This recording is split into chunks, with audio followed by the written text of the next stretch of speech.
안녕하세요. 박하하루입니다. 여러분은 인생을 처음부터 다시 살게 될 기회가 온다면 어떨 것 같으세요?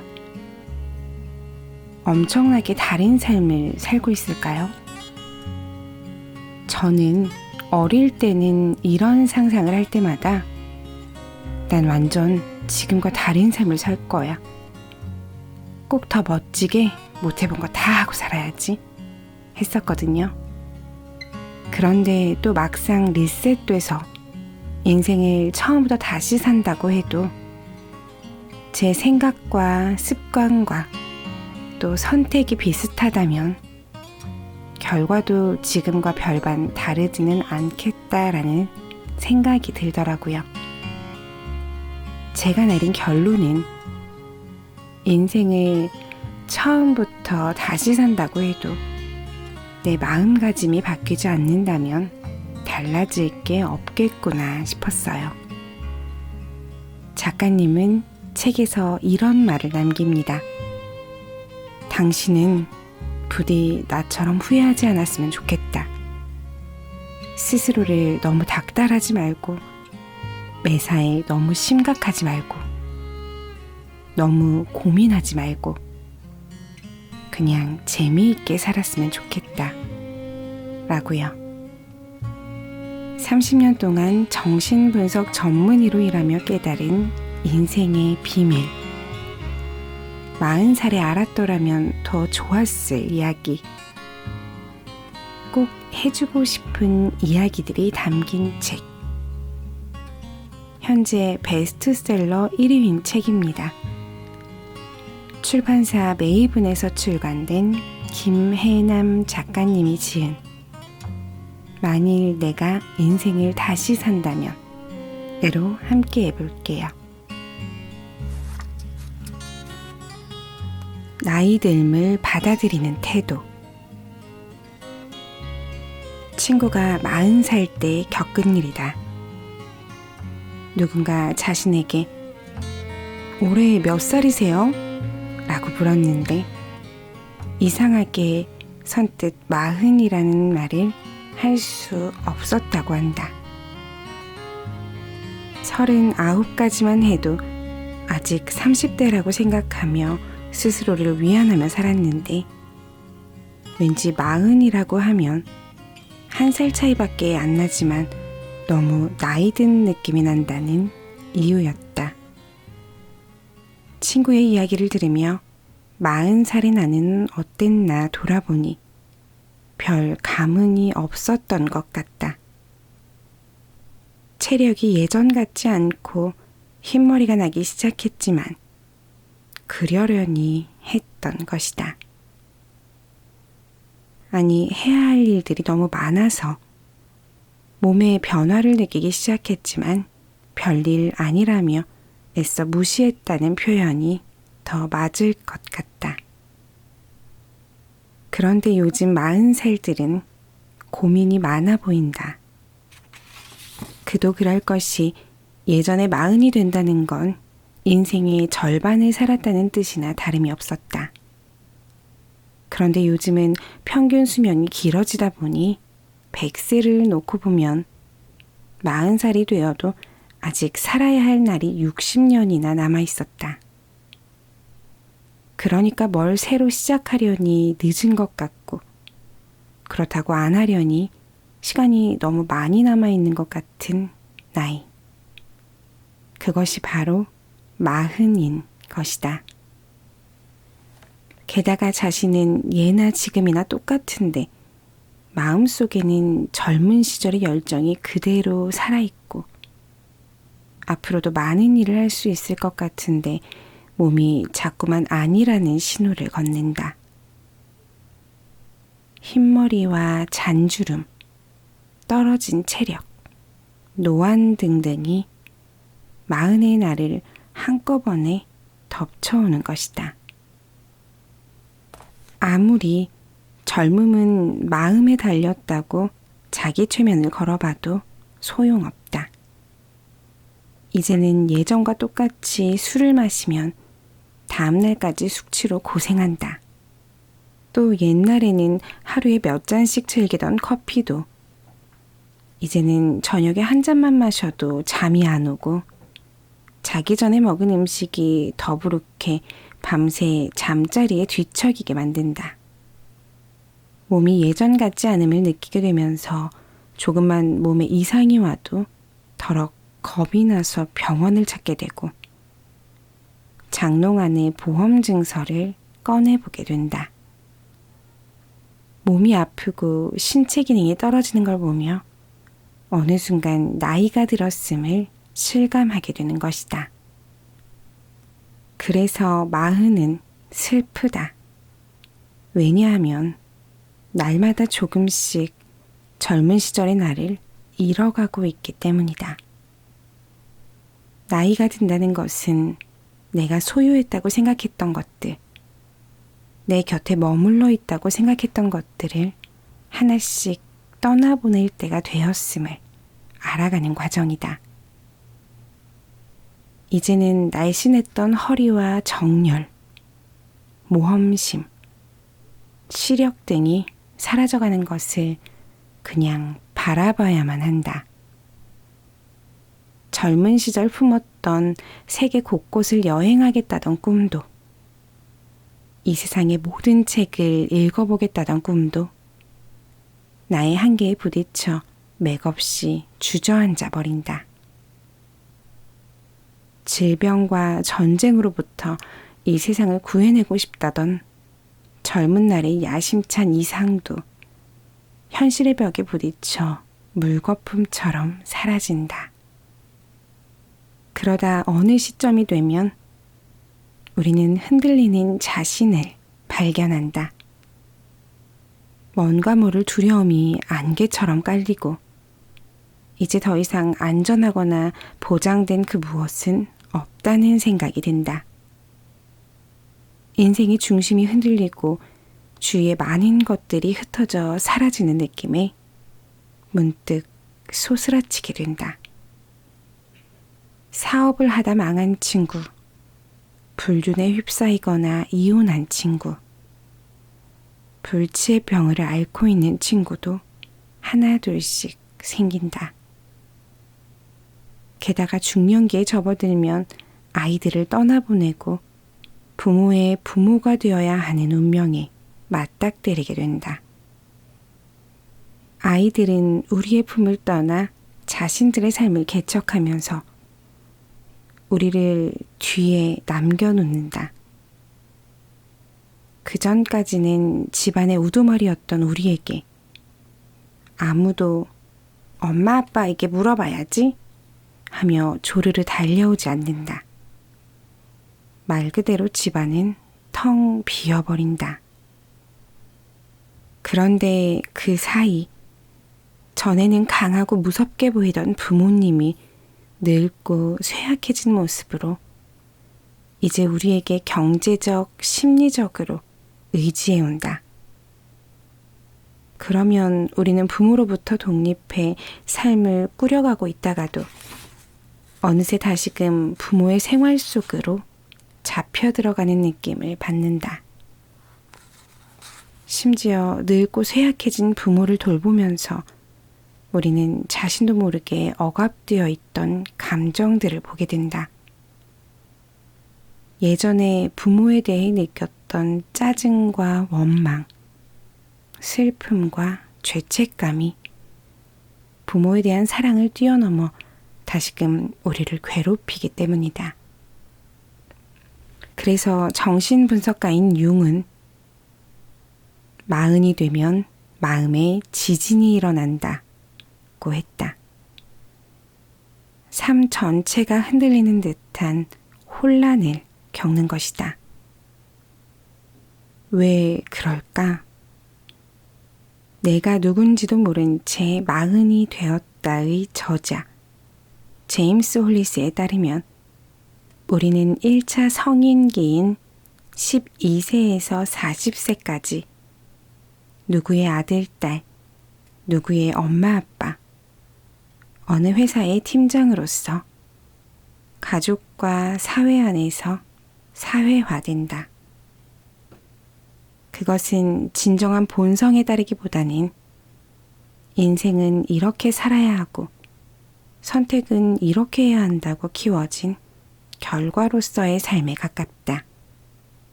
즉, 진정한 자신에게서 멀어진 채 살아온 것이다. 그러다 마흔이 되면 우리가 보낸 시간들이 오롯이 기록된 과거의 책장을 넘기며 이제껏 열심히 읽어온 삶을 돌아보게 된다. 그 과정에서 모든 것을 손에 넣었다 해도 내가 누구이고 내가 하고자 하는 일이 무엇인지, 그리고 단 한 번뿐인 인생에서 내가 성취한 게 과연 가치가 있는 것인지에 대한 회의가 몰려온다. 아직도 원하는 것이 많은데, 아직도 하고 싶은 일이 많은데, 시간은 계속 흐르고 우리에게 남은 선택의 폭은 점점 줄어만 가기 때문이다. 우리의 어린 시절과 젊은 날들은 가버렸고, 앞으로 나아가기 전에 잠시 걸음을 멈추고 우리가 잃어버린 것을 애도해야 할 시점이 된 것이다. 이처럼 중년의 위기 앞에서 우리는 삶을 재평가할 수 있는 기회를 갖게 된다. 즉, 지금까지 살아온 모습과 맡아온 역할들을 빼고 나면 나는 대체 누구인가? 라는 질문을 스스로 던져봄으로써 진정한 나를 만날 수 있는 기회를 얻게 되는 것이다. 그러나 대부분의 사람들은 나이 듦으로써 인한 상실을 받아들이지 못한다. 그들은 중년이라는 나이가 싫고 가버린 많은 것들과 인생은 유한하며 죽음을 피할 수 없다는 사실을 한꺼번에 직면하면서 온 힘을 다해 다가오는 세월과 맞서 싸우려 든다. 그래서 어떤 사람들은 구두 뒤축을 땅에 깊숙이 박고 꼿꼿이 서서 모든 변화에 저항한다. 또 어떤 사람들은 필사적으로 다시 젊어지려고 애쓰기도 한다. 나이 듦을 부정하기 위해 더 분주히 움직이며 새로운 계획에 몰두하는 경우도 종종 있다. 이처럼 변화에 저항하는 사람들은 자신이 가지고 있는 힘에 집착하는 모습을 보이고 시간이란 현실도 부정하려 든다. 그래서 아이들이 자신의 말에 순종해야 한다고 주장하고 젊은 직장 동료들에게 분수를 지키라고 충고한다. 폭풍우 속에서 휘어지지 않는 참나무처럼 말이다. 그러나 정작 그들은 건강이나 결혼 생활 혹은 직장에서 작은 변화라도 생기면 부러지고 만다. 젊음을 다시 찾으려는 사람들은 과거로 돌아가려 한다. 그래서 예전에 가졌던 것, 좋아했던 것들을 다시 한번 갖고자 한다. 그들은 오랜 시간을 같이 살아온 배우자에게 등을 돌리고 젊고 새로운 상대를 찾아 헤매거나 일시적으로 타오르는 불같은 연애에 몰입하기도 한다. 혹은 성형외과에 가서 보톡스 주사로 주름을 펴기도 한다. 그들은 주름을 펴서 젊어 보이는 얼굴을 얻는 대신 표정을 잃어버린다.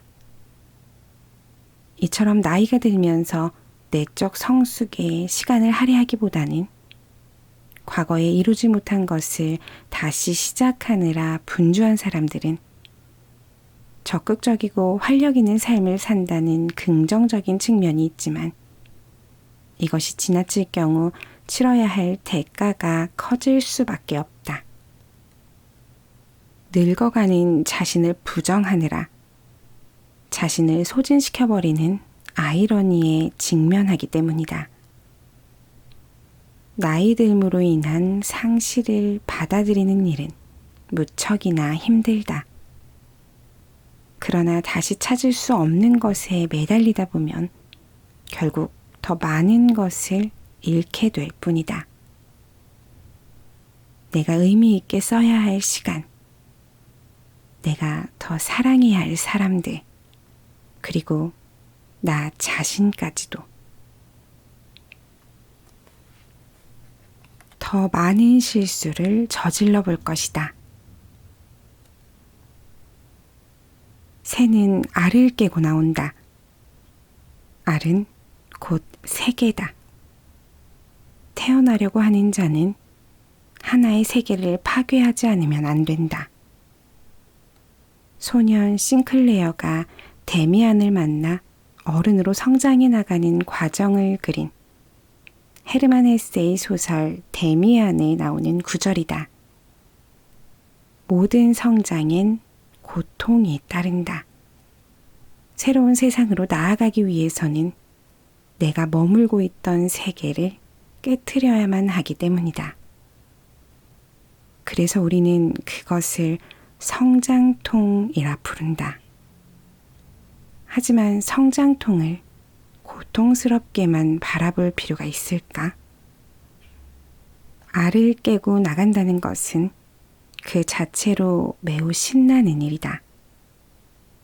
갑갑하고 좁은 세계를 벗어나 날개를 확 펼치고 날아갈 수 있는데 그게 얼마나 신나는 일인가. 드넓은 하늘을 훨훨 날면서 느끼게 될 자유를 생각해보라. 나는 그것을 대학교 연극반 활동을 통해 깨달았다. 나는 고등학교 때까지 사람들 앞에서 책 읽는 것조차 힘들어할 만큼 내성적이고 수줍음이 많았다. 그 성격을 고치고 싶어 대학에 들어가자마자 연극반에 들어갔다. 하지만 막상 발성이며 동작이며 남들 앞에서 하려니까 용기가 나지 않았고 힘들어서 그만둘까 생각도 여러 번 했다. 그러다 1학년 겨울방학 때 연극 살아있는 이중생 각하에서 맏딸 역을 맡게 되었다. 비중도 크지 않았고 무대 위에선 실수 연발이었지만 그럼에도 첫 공연을 끝냈을 때의 희열은 최고였다. 내가 그 많은 관객 앞에서 연기를 해냈다는 성취감에 너무나 뿌듯한 마음이 들었다. 무언가 내 안에서 불꽃처럼 터지는 것도 느꼈다. 무대 위에서 나는 전혀 다른 사람이었다.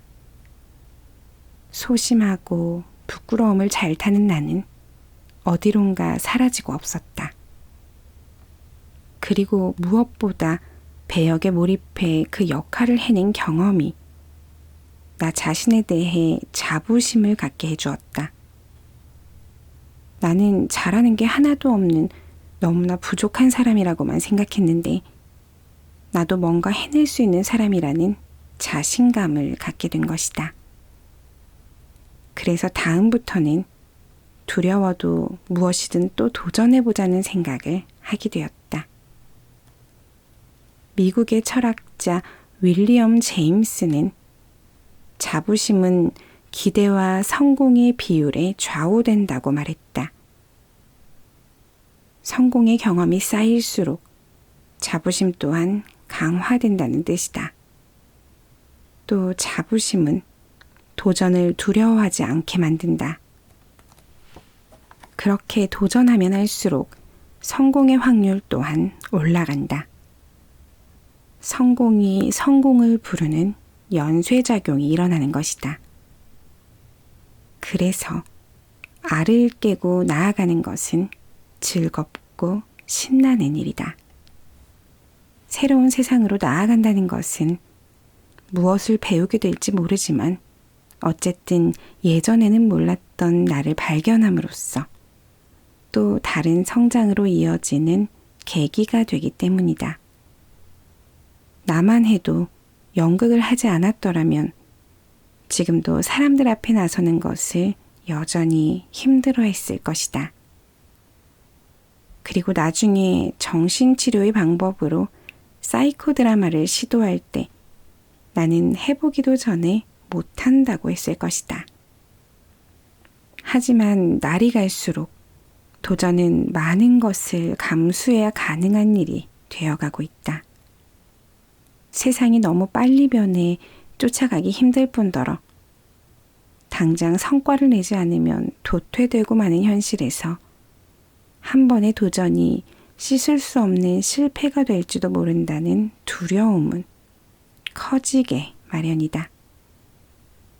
게다가 경제가 힘들어지면서 우리가 탄 컨베이어 벨트 또한 더욱 좁아지고 경쟁은 더더욱 치열해지고 있다.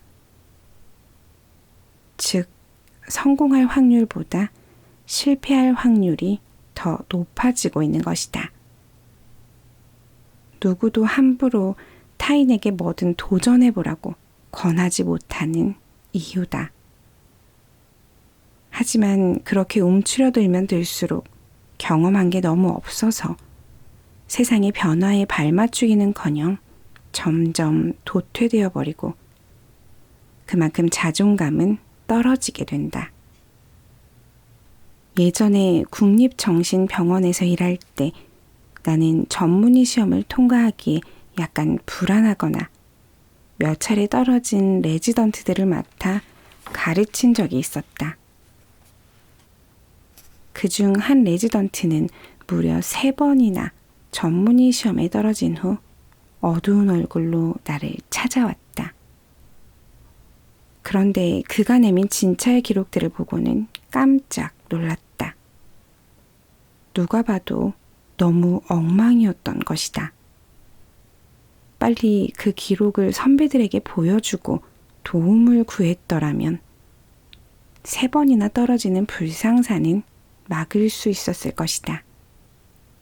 안타까운 마음에 왜 그랬냐고 물었더니 그가 말했다.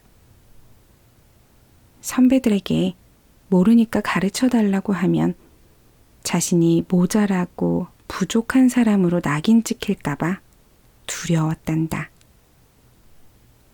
그래서 무엇이든 혼자 해결해 보려고 노력했는데 일은 더디고 결과도 좋지 못했다고 했다. 실수와 실패를 거듭하면서 나중에는 새로운 일에 도전하는 것 자체를 꺼리게 되었고 나는 뭘 해도 안 되는 사람이구나 하는 무력감에 빠져 아무것도 하지 못했다는 것이다.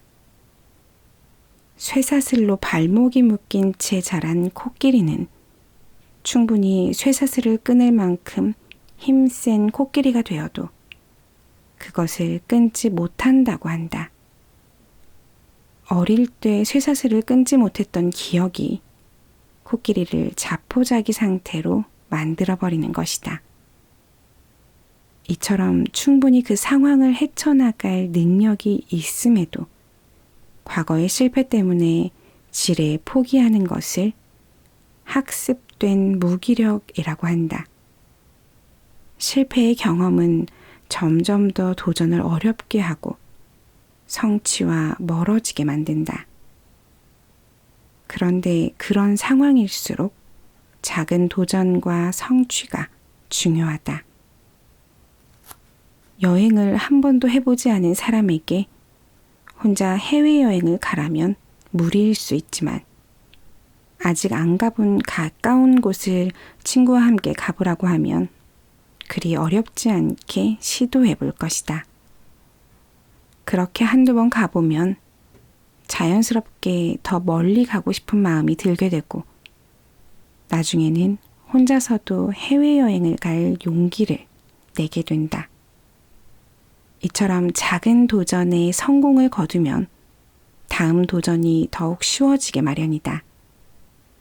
도전도 무기력과 마찬가지로 학습되기 때문이다. 그렇게 해서 성공이 쌓일수록 우리는 실패 가능성보다 성공 가능성을 더욱 크게 보고 실패하더라도 그 역시 성공을 향한 과정이라고 여기며 재도전하게 된다. 다시 말하지만 알을 깨고 나가는 건 무척 신나는 일이다. 몸집이 커져 어느새 답답해져 버린 알을 깨고 나와 세상을 훨훨 날아다니는데 어떻게 신나지 않겠는가? 무엇보다 그렇게 만난 세상은 우리에게 새로운 경험을 안겨준다. 어찌 보면 삶은 행동하고 느끼고 생각하는 것. 다시 말해서 경험 그 이상도 이하도 아니다. 다양한 경험이야말로 우리의 삶을 다채롭게 만들어준다. 철학자 파스칼의 잠언대로 우리가 인생에 대해 취할 수 있는 최선의 전략은 삶을 우리가 우주를 경험할 수 있는 유일무이한 기회라고 가정하고 그 시간을 최대한으로 활용하는 것뿐이다. 그러니 더는 실수와 실패가 두려워 다가오는 기회들을 놓치지 않았으면 좋겠다. 살아보니 웬만한 실수와 실패로는 인생이 무너지지 않는다. 설령 이혼을 하고 회사를 그만둔다 해도 마음만 먹는다면 다시 잘 살아갈 수 있다는 말이다. 그러므로 작은 실수 하나도 용납하지 못하고 자책하면서 스스로를 너무 몰아세우지 않기를 바란다. 나는 요즘 병 때문에 움직이는 게 힘들다 보니 집 밖으로 나가는 것 자체가 쉽지 않아 대부분을 집에 머무르고 있다. 새로운 세상을 경험해 볼 수 있는 기회가 많지 않다는 뜻이다.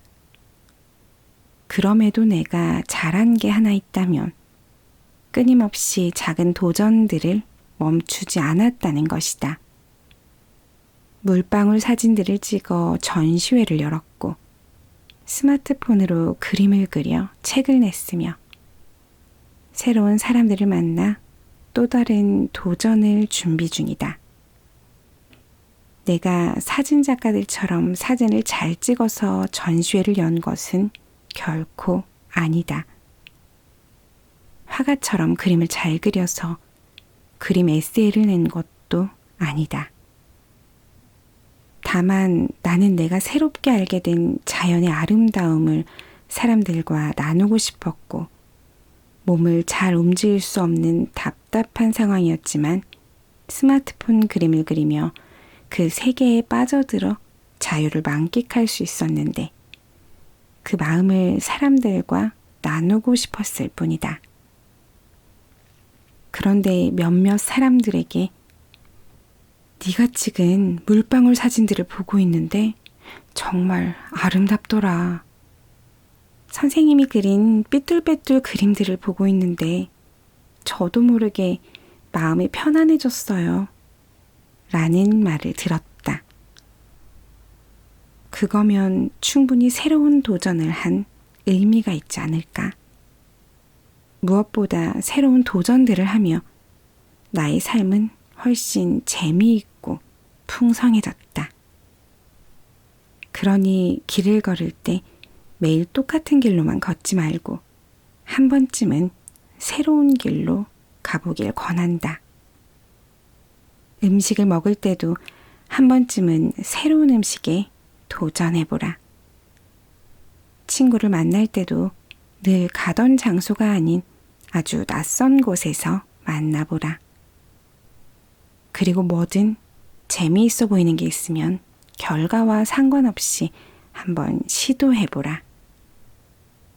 그렇게 새로운 경험을 수없이 해본 사람과 매일 똑같은 행동만 반복하는 사람의 내일은 다를 수밖에 없다. 만일 내가 인생을 다시 산다면 더 많은 실수를 저지르며 살고 싶다.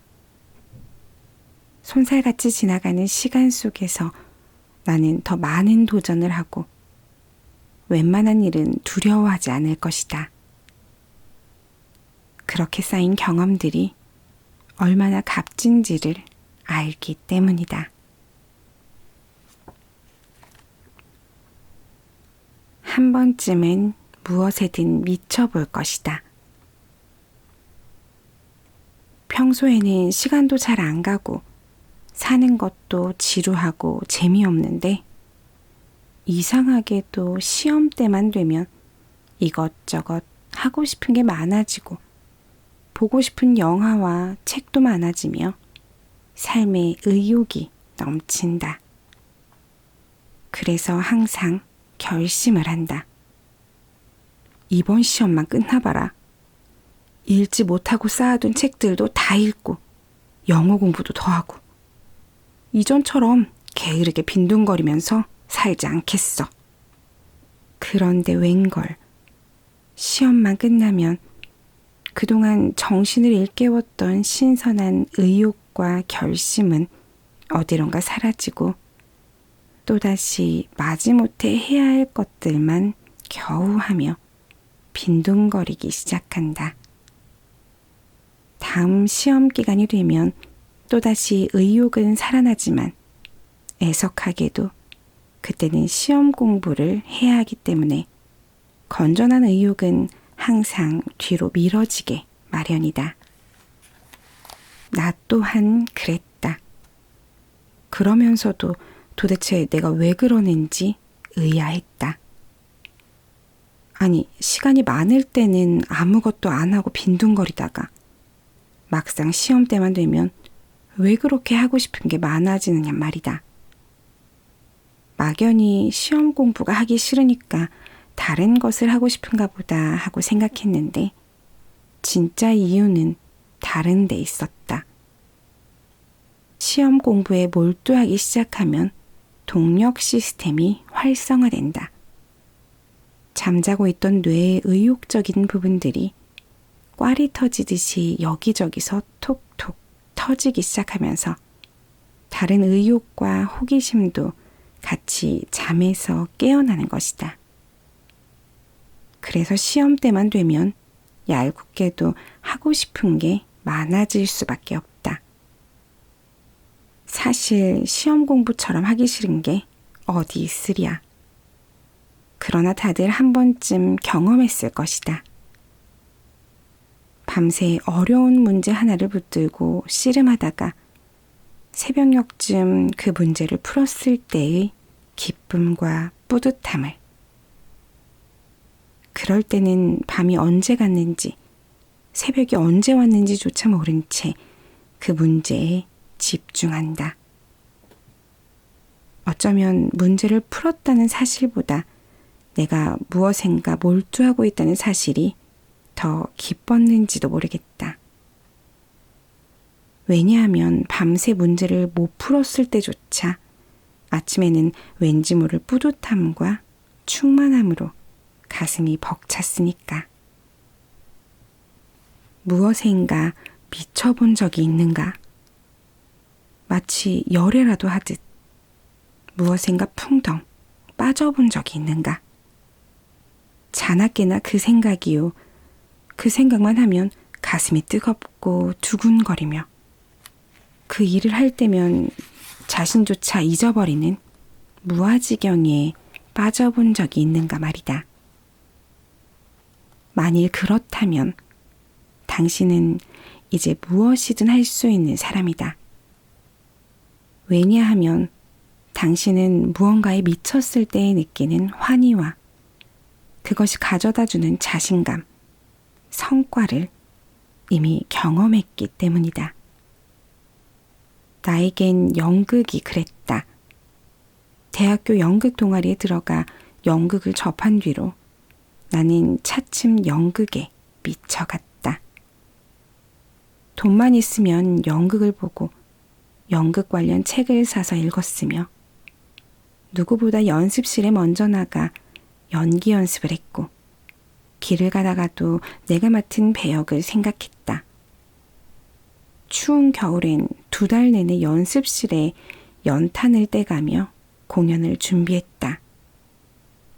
다행히 연기 실력도 조금 늘어 본과 4학년 때는 연극 노비문서에서 취발이라는 남자 광대 역할을 맡아 탈춤부터 디스코까지 소화해내며 무대를 휘젓고 다니기에 이르렀다.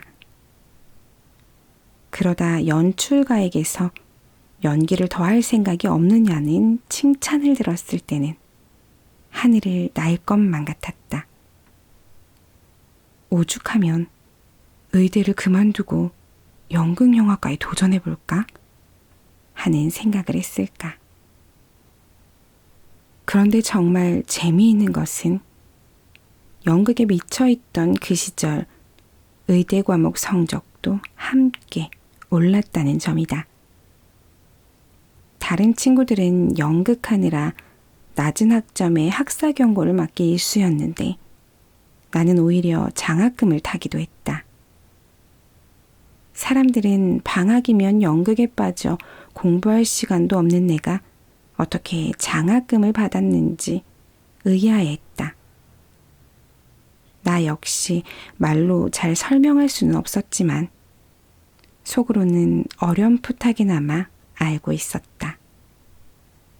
연극에 몰입했던 경험이 나에게 집중력과 자신감을 키워주었으며 공부에 미치는 법 또한 알게 해주었음을 말이다. 하나에 미칠 줄 알면 다른 것에도 미칠 수 있다. 열애에 빠진 사람에게 세상이 신비롭고 아름답게 보이는 것처럼 어느 하나에 미치게 되면 세상과도 연애를 하게 된다.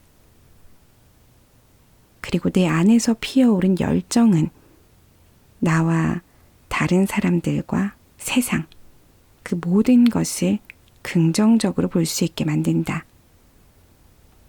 더 나아가 교육 심리학자인 미하이 칙센트미하이 교수는 인생에서 중요한 것은 나만의 삶의 방식을 찾아내는 일이라고 주장하며 무언가에 빠져서 몰입하는 시간이 자신만의 삶의 방식을 찾아내는 일을 가능하게 한다고 말했다.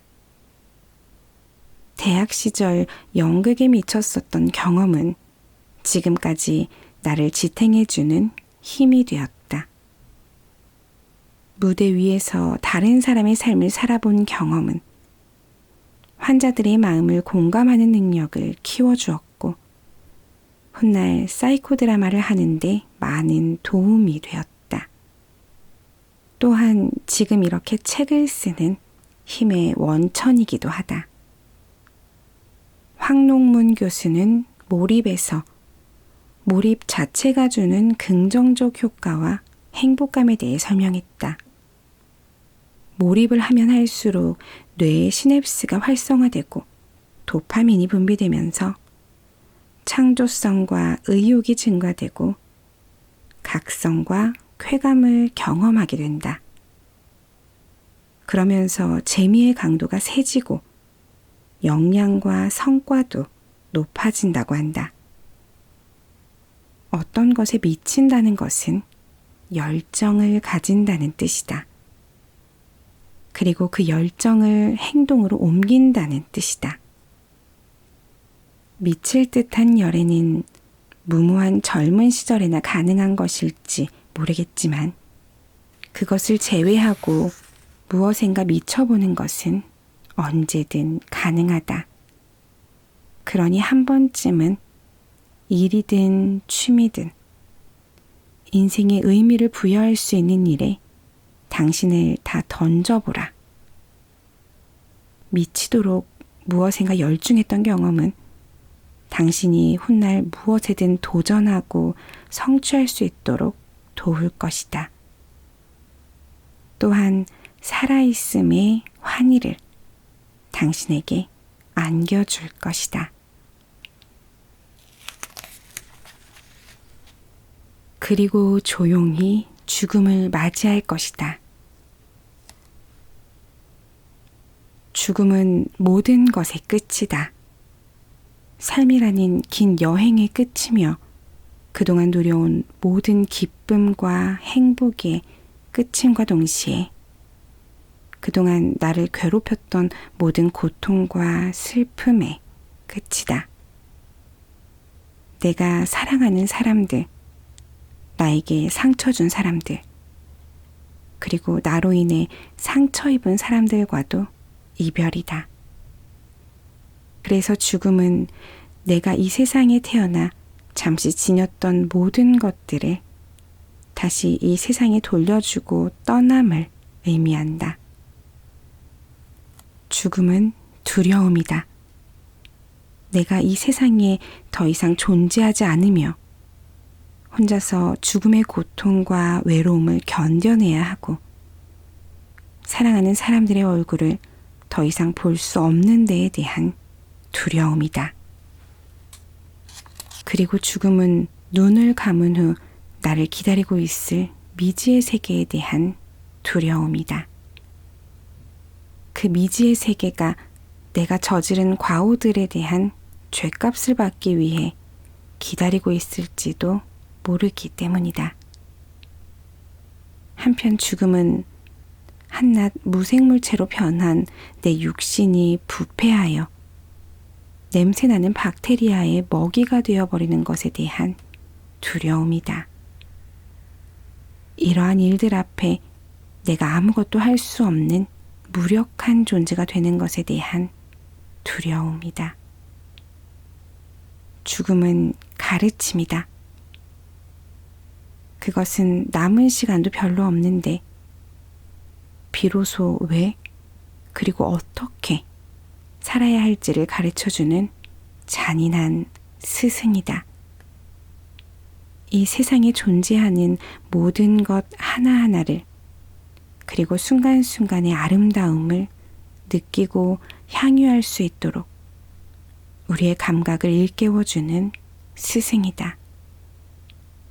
다시 시작할 수도 없는데 나에게 진정 소중한 것이 무엇인지를 뒤늦게야 가르쳐주는 무심한 스승이기도 하다.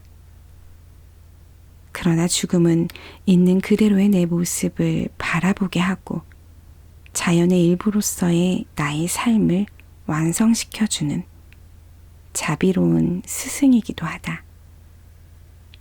이 세상에 용서 못할 것이 없고 해결 못할 것이 없음을 보여주며 무엇보다도 감사하는 법을 가르쳐주는 스승이다.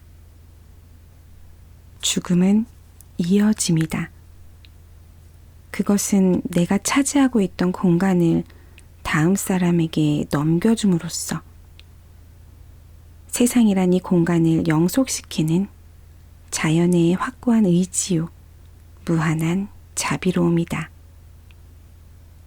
나의 시간을 끝냄으로써 세상의 시간이 계속 흐르게 만드는 대자연의 손길이다. 나의 시간이 다음 세대에게 이정표가 될 수 있도록 공간을 열어주는 관대한 손이기도 하다. 톨스토이는 죽음을 두려워하던 작가였다. 그는 어려서부터 죽어가는 모습을 상상하고 죽음을 응시하며 그 두려움을 극복하려고 노력했다. 그 결과 탄생한 것이 바로 이반 일리치의 죽음이다. 평범하고 세속적인 법관 이반 일리치는 병의 통증이 악화되는 걸 느끼면서 자신의 죽음이 가까이 왔음을 깨닫기 시작했다. 그러나 그는 내가 죽어야 한다는 건 있을 수 없어. 그건 너무 끔찍한 일이야. 라고 말하면서 죽음을 받아들이지 못했다. 그래서 죽음에 대한 공포로부터 달아나기 위해 일에 몰두하는 등 여러 시도를 해보지만 아무 소용이 없었다. 그는 부하가 치밀어 올랐다. 고통스럽고 참을 수 없이 답답해졌다. 삶이 있었는데 지금은 떠나가고 있어. 근데 나는 그걸 붙들 수 없어. 내가 없어지면 뭐가 될까? 아무것도 안 될 거야. 정녕 죽어야 한단 말인가? 아니야, 그럴 순 없어. 이반의 가족과 친구들은 그의 외로움과 고통을 이해하지 못했다. 오히려 그들은 이반에게 죽음이 가까이 왔다는 사실을 말하지 않았을 뿐더러 그가 죽지 않을 것처럼 가장했다. 아이러니컬하게도 이반을 가장 힘들게 한 건 바로 그 거짓이었다. 자신이 죽어가는 게 아니라 조금 아플 뿐이며 마음을 차분하게 가라앉히고 치료를 받으면 좋은 결과를 얻게 될 거라는 거짓말이 그를 가장 괴롭게 만든 것이다. 심지어 주위 사람들은 이반이 거짓말에 동참해 줄 것을 강요하기까지 했다. 그럴 때마다 이반은 거짓말 그만해. 내가 죽을 것이라는 건 당신들도 잘 알잖아. 그러니 제발 거짓말만은 하지 말아줘. 라고 크게 소리 지를 뻔했다. 사람들은 당신은 죽을 겁니다. 라고 말하는 것을 매우 힘들어한다. 잔인한 일이라고 생각하기 때문이다. 그래서 죽음을 부인하고 거짓말을 한다.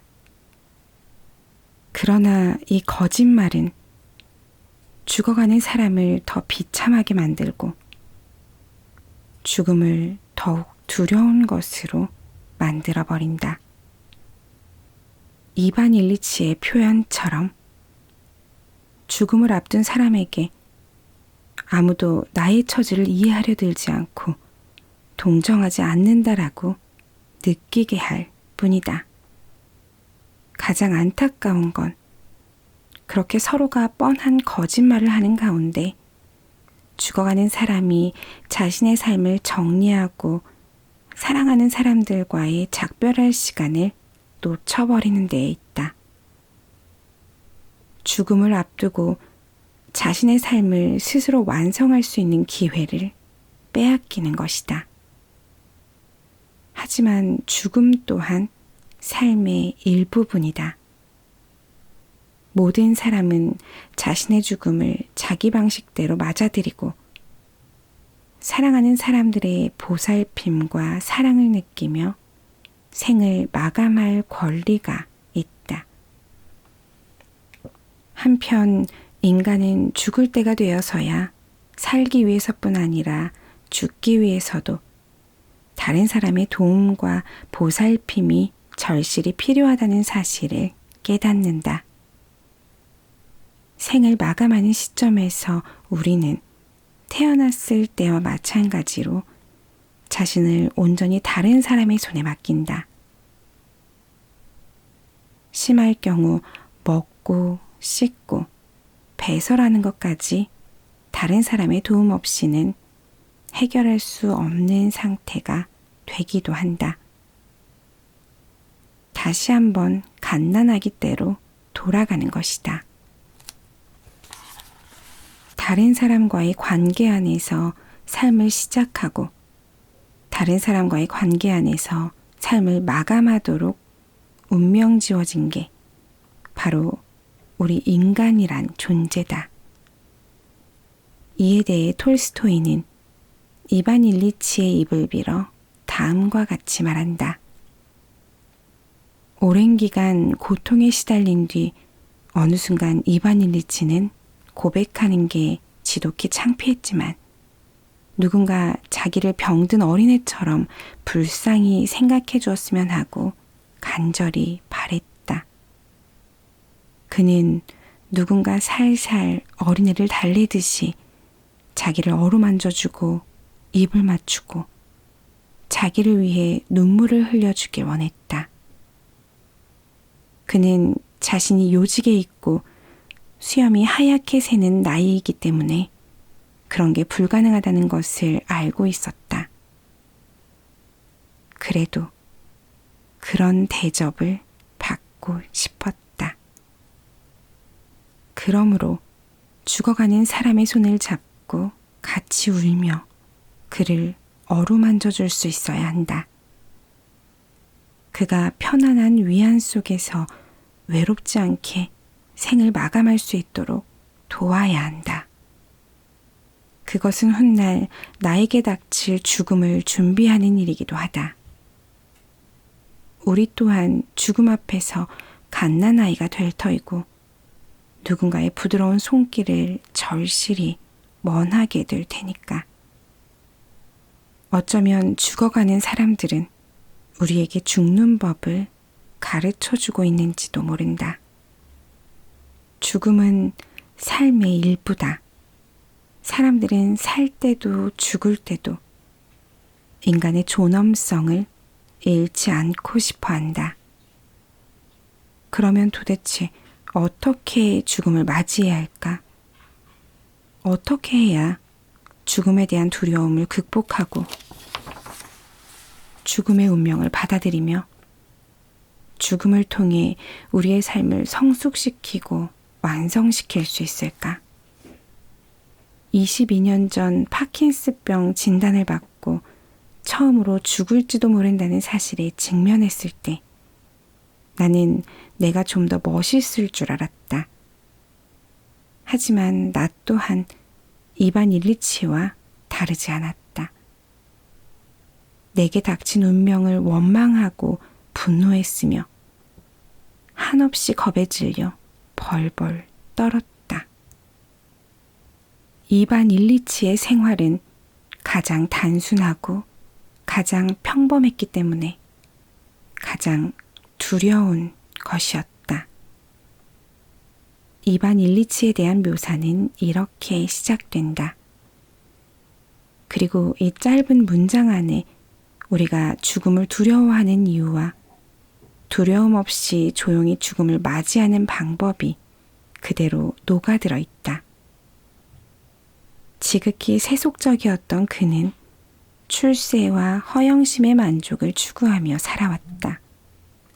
마치 자신의 일상에는 죽음이란 전혀 없는 것처럼. 하지만 죽음 앞에서 이제껏 자신이 추구해온 것들이 얼마나 부질없는 것인지를 뼈저리게 느끼게 된다. 그래서 그는 자신이 잊고 살았던 즐거움과 우정, 희망 등을 기억해내기 시작한다.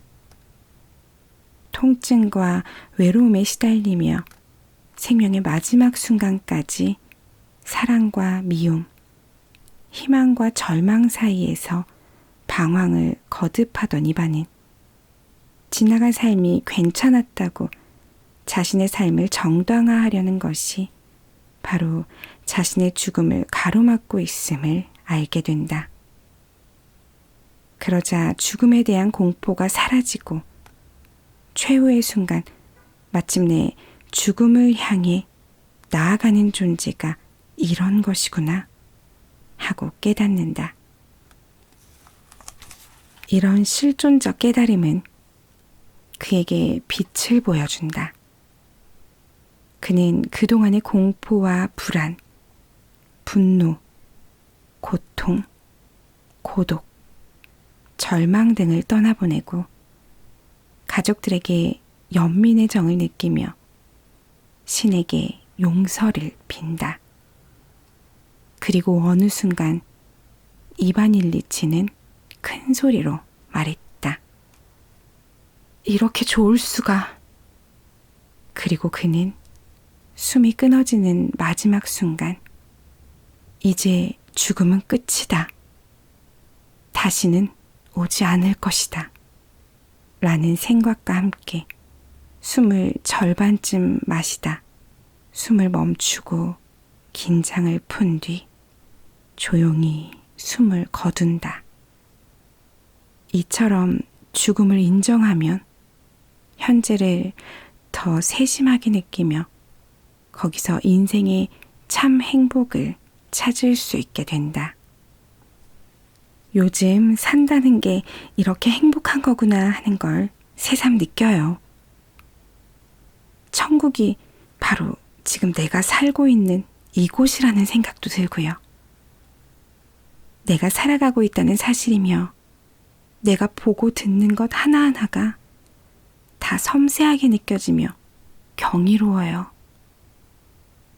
모든 것에 대한 감각이 살아나는 것 같아요. 물론 때로 숨차고 답답하지만 내가 살아있다는 사실이, 그리고 희망을 품을 수 있다는 사실이 얼마나 행복하고 감사한지 몰라요. 지난날의 고통이 없었다면 지금도 이런 행복을 모른 채 어리석게 살고 있었을 거예요. 수년 동안 삶과 죽음의 갈림길에서 아슬아슬한 줄다리기를 하던 한 환자의 말이다. 그녀는 난치성 폐결핵으로 이미 폐 한쪽은 수술로 없어졌고 나머지 폐마저 어떠한 항생제도 듣지 않는 결핵균에 점령당해 가쁜 쉼을 몰아쉬며 검사 결과만을 초조하게 기다리면서 하루하루 살아가고 있었다. 그동안 그녀는 우울증으로 치료를 받아왔는데 내가 할 수 있는 일이란 그녀의 이야기를 들어주는 일 뿐이었다. 그런데 한동안 모습을 보이지 않던 그녀가 몇 달 만에 병원으로 찾아와 그런 말을 한 것이다. 이제 더 이상 균이 발견되지 않으며 약도 끊었다고 했다. 그녀는 환한 미소로 오히려 나를 치료해주고 갔다. 이처럼 죽음에 대한 두려움을 극복하는 방법은 거창한 것이 아니라 바로 순간순간의 삶 속에 있다. 지금 이 순간을 충분히 느끼고 감사하면서 살 수 있다면 내가 세상을 떠날 때 내 손을 잡고 나를 다독여주며 나의 공포를 나눠 가질 사람을 만들 수 있다면 그의 손에 내가 이제껏 들고 있던 삶의 바통을 넘겨줄 수만 있다면 죽음이 그리 두렵지만은 않을 것이다. 그리고 죽음은 끝이 아니라 삶의 연속된 한 부분이라는 사실을 받아들일 수 있다면 죽음은 오히려 내 인생을 최종적으로 완성시키는 과정이 될 것이다. 나도 그렇게 조용히 죽음을 맞이하고 싶다. 그것이 나의 마지막 바람이다. 여러분에게 시간이 얼마 남지 않았다면 과연 무엇을 하게 될까요? 영화 버킷리스트에 이런 대사가 나온다고 해요. 고대 이집트인은 죽음에 대해 멋진 믿음을 가지고 있었던 거 알고 있나? 영혼이 하늘에 가면 말이야. 신이 2가지 질문을 했다네. 대답에 따라서 천국에 갈지 말지가 정해졌다고 하지. 인생의 기쁨을 찾았는가? 자네 인생이 다른 사람들을 기쁘게 했는가? 대답해보게 하고요. 나는 인생의 기쁨을 찾았을까? 내 인생이 다른 사람들을 기쁘게 했을까? 선뜻 대답하기 쉽지 않죠. 저도 작가님처럼 오늘 이 대사를 떠올리면서 버킷리스트를 작성해보고 잠을 청해야겠습니다. 나는 내 인생의 기쁨을 찾았을까? 그리고 내 인생이 다른 사람들을 기쁘게 했을까? 하고요. 그럼 오늘도 내 마음에게 그리고 다른 사람들에게까지도 기쁨을 선물하는 그런 하루셨길 바랍니다. 행복한 밤 보내세요.